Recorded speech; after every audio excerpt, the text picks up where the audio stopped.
Assalamualaikum warahmatullahi wabarakatuh. Alhamdulillahirabbil alamin wassalatu wassalamu ala asyrafil anbiya wal mursalin sayyidina Muhammad wa ala alihi washabihi ajmain. Di sini kami dari kelompok 5 akan membahas tentang tokoh-tokoh intelektual penyebar agama Islam di tanah Banjar pada mata kuliah Islam Budaya Banjar. Yang saya hormati itu dosen pengampu Haji Hamidah Ulpah MPDE dan dosen pengajar Ibu Nurul Huda MPD dan teman-teman sekalian yang berbahagia. Kita masuki materi yang pertama, yaitu kedatangan Islam dan perkembangannya di Kalimantan Selatan. Yaitu Islam masuk ke Kalimantan Selatan sekitar abad ke-15 hasil dari kegiatan para mubaligh dari Jawa, terutamanya dari Sunan Giri dan kemudian Khatib Dayan atau nama asalnya Sayyid Abdurrahman. Di sini terdapat sebuah kerajaan yang bernama Daha yang terletak di daerah Banjar dan merupakan daerah taklukan Majapahit.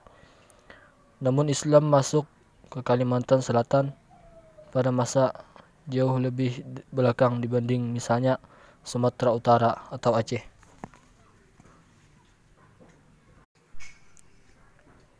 Yang kedua yaitu sejarah Kesultanan Banjar.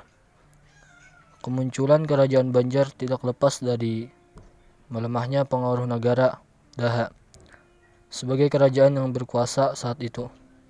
Kerajaan Banjar merupakan kelanjutan dari kerajaan Daha yang beragama Hindu, tepatnya pada saat Raden Soekarama memerintah negara Daha. Menjelang akhir kekuasaannya, dia mewasiatkan tahta kekuasaan negara Daha kepada cucunya yang bernama Raden Samudera. Akan tetapi, wasiat tersebut ditentang oleh ketiga anak Raden Soekarama, yaitu Mangkabumi, Tumenggung, dan Bagulung. Setelah Raden Soekarama wafat, Pangeran Tumenggung merebut kekuasaan dari pewaris yang sah, yaitu Raden Samudera, dan merebut tahta kekuasaan negara Daha. Yang ketiga yaitu wilayah Kerajaan Banjar. Kerajaan Banjar semakin berkembang dan lama-kelamaan luas wilayahnya semakin bertambah. Kerajaan ini pada masa jayanya membentang dari Banjarmasin sebagai ibu kota pertama dan Batapura sebagai ibu kota pengganti setelah Banjarmasin direbut Belanda. Daerah Tanah Laut, Margasari, Amandit, Alai, Marabahan, Banuwalima yang terdiri dari Negara, Halabiu, Sungai Banar, Amuntai, dan Kalua, serta daerah hulu Sungai Baritu.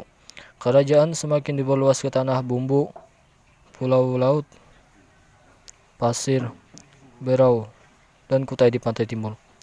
Kuta Waringin, Landak, Sukadana, dan Sambas di sebelah barat. Semua wilayah tersebut adalah wilayah Kerajaan Banjar, atau yang apabila dilihat dari peta zaman sekarang, Kerajaan Banjar menguasai hampir seluruh wilayah Kalimantan di 4 provinsi yang ada.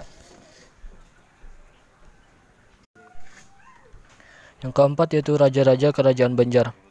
Kerajaan Banjar yang berdiri pada 24 September 1526 atau 1526 sampai berakhirnya Perang Banjar yang merupakan keruntuhan Kerajaan Banjar, memiliki 19 orang raja yang pernah berkuasa. Sultan pertama Kerajaan Banjar adalah Sultan Suryansah. Beliau adalah raja pertama yang memeluk agama Islam. Raja terakhir adalah Sultan Muhammad Saman yang meninggal pada saat melakukan pertempuran dengan Belanda di Puruk Cahu. Sultan Suryansah sebagai raja pertama menjadikan Kunen Utara sebagai pusat pemerintahan dan pusat perdagangan Kerajaan Banjar. Sedangkan Sultan Muhammad Saman berkeraton di daerah Manawing, Puruk Cahu sebagai pusat pemerintahan pelarian. Sekian, terima kasih. Selanjutnya akan disampaikan oleh Saudara Muhammad Wildan. Ya, selanjutnya saya meneruskan paparan dari Muhammad Subhan, yaitu peran ulama dan pembentukan tradisi intelektual di Kalimantan Selatan. Pertama yaitu Syekh Muhammad Arsad Al-Banjari atau Dato' Pelampaian. Dia adalah seorang ulama paling terkenal di Kalimantan Ia dilahirkan di Martapura, Kalimantan Selatan. Muhammad Arsad mendapatkan pendidikan dasar keagamaannya di desa sendiri dari ayahnya dan para guru setempat. Sebab tidak ada bukti bahwa suara atau pesantren telah berdiri pada masa itu di wilayah tersebut. Dan yang kedua yaitu Syekh Ahmad Samsuddin Al-Banjari. Riwayat tokoh ulama sufi ini tidak banyak diketahui. Hanya yang diketahui bahwa ulama ini adalah seorang Banjar yang tinggal di ibu kota kerajaan Martapura. Ulama inilah yang menulis tentang asal kejadian Nur Muhammad. Beliau lahir sekitar 1618. Ulama ini hidup pada masa pemerintahan Pangeran Tapesana atau Adipati Halid sebagai wali raja. Karena putra mahkota Amirullah Bagus Kesuma belum dewasa, Pangeran Tapesena menjabat sebagai mangku bumi kerajaan. Naskah itu ditulis pada tahun 1668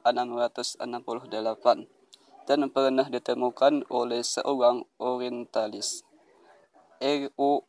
Winasted di Jakarta.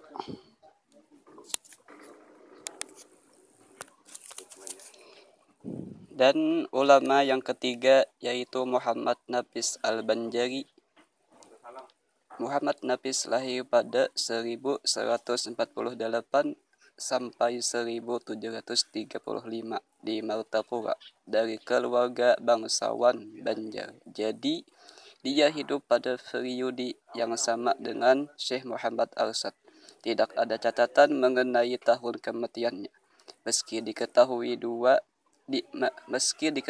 dia meninggal dunia dan dikuburkan di Kelua, sebuah desa kira-kira 125 km dari Banjarmasin. Pendidikan awal Muhammad Nafis tidak begitu jelas, tetapi kemungkinan besar dia diajari mengenai prinsip-prinsip dasar Islam di wilayah tempat tinggalnya sendiri. Keempat, yaitu Syekh Abdul Hamid Abulun. Tidak banyak diketahui tentang kapan dia lahir, tetapi yang jelas masa hidupnya adalah semasa dengan Syekh Muhammad Arsad Al-Banjari dan Syekh Muhammad Nafis. Syekh Abdul Hamid membawa ajaran tasawuf yang tidak umum di daerah ini. Dalam pelajaran Syekh Abdul Hamid juga diajarkan bahwa syariat yang diajarkan selama ini adalah kulit dan belum sampai kepada hakikat. Kemudian yang kelima, Khatib Dayan. Khatib Dayan ialah merupakan figur yang berjasa memberi warna terbentuknya masyarakat Islam di kerajaan Banjar. Makamnya bersisian dengan Sultan Suryansah di Kuwin Utara Banjarmasin. Siapa Khatib Dayan sesungguhnya? Siapa Khatib Dayan? Menurut Arta wartawan yang juga penulis buku tentang budaya dan sejarah Banjar, Khatib Dayan adalah Sayyid Abdurrahman. Menurut orang Jawa dan Babat Banjar, kata dia ditulis Abdurrahman Panatagama. Yang ketujuh yaitu Kiai Haji Muhammad Zaini bin Abdul Ghani atau lebih dikenal yaitu Guru Sekumpul. Suara beliau sangatlah khas dan merdu. Beliau merupakan perintis pembacaan Maulid Simtut Turar atau yang biasa dikenal dengan sebutan Maulid Habsi di Pulau Borneo. Beliau merupakan satu di antara ulama karismatik yang bukan hanya dihormati oleh umat, bahkan para ulama dan pejabat pun menghormati sosok beliau. Beliau adalah Tuan Guru Kiai Haji Muhammad Zaini bin Abdul Ghani atau yang biasa disebut Guru Ijai atau Guru Sekumpul. Sekian dari paparan dari kami. Mohon maaf atas kesalahan dan kehilafannya. Wabillahi taufiq wal hidayah. Assalamualaikum warahmatullahi wabarakatuh.